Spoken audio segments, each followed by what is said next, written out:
Almost all cases of cervical cancer are caused by the human papillomavirus. HPV is very common and can be passed on through any type of sexual contact.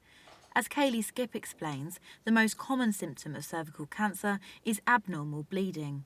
I was 19, I think, the first time, and I was spotting in between periods.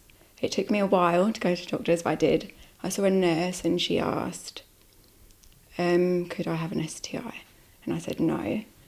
But all them swabs come back clear, and then I think I was 21, and during my pregnancy I bled quite a few times. So I went to the doctors and she checked the heart rate and the baby, and I think because that was all right, that just nothing ever come of that. And then between 21 and 23, I started bleeding after intercourse. And then I think it probably took me though a year to go to the doctors and to ask. And after the second baby, the midwife told me that I needed to have a smear, so I asked at my checkup. But they said because I wasn't 25, I couldn't have one, and I didn't need one. It's detected through a smear test, which is offered to women over 25, as cervical cancer in younger women is very rare. Due to her age, Keely was told she wouldn't need a smear test and was misdiagnosed for several years. So then I was examined again, and he told me I had erosion of the cervix, and that was why I was bleeding, and that the treatment might not help, but I think I was having 3 sessions. But in between that, it got worse. And then I said, could I have abnormal cells, or have I got cancer? And he said, no, you're fine. And then because it was 5 months before my 25th birthday, I was offered a smear. So I took that letter with me, and he said that he would do it there and then while he was doing my treatment. And then that came back within a week that was abnormal. So then I think I knew then. If diagnosed early on, surgery is often the only treatment required. But due to Keely's delayed diagnosis, a consultant confirmed that she would need further treatment as she was suffering with stage 2 cancer. She called the nurse in and asked for my biopsies to be taken straight down to the lab.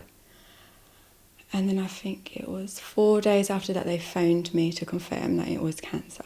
I think I was kind of relieved because I think I had been saying it for a long time.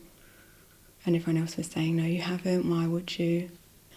So then I saw a consultant and he spoke about the hysterectomy and the operation.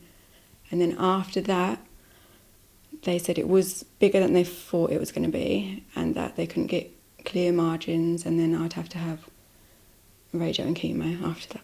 Since 2008, a HPV vaccine has been routinely offered to girls aged 12 and 13. But Keely believes that young women with high risk factors should also be able to have a smear test. I know that they don't do it from 16. I'm not saying to smear everyone from 16 because they say it causes anxiety. But obviously I think it's about 65 out of 3,000 cases are under 25. But I think it's just if you have risk factors or symptoms, obviously don't just rule it out because you're not 25. Even though an earlier smear test could have meant a quicker diagnosis for Keely, the Department for Health say that introducing smear tests for women under the age of 25 actually poses more risks than benefits. In a statement, a spokesperson told me, the best independent evidence shows that routine screening of women under 25 actually does more harm than good. Cervical cancer in women under the age of 25 is very rare, and younger women often undergo natural and harmless changes to the cervix that screening would identify as abnormalities, resulting in lots of false negatives. Keely received a local award for winning her battle with cancer whilst looking after her 3 children and taking on further education.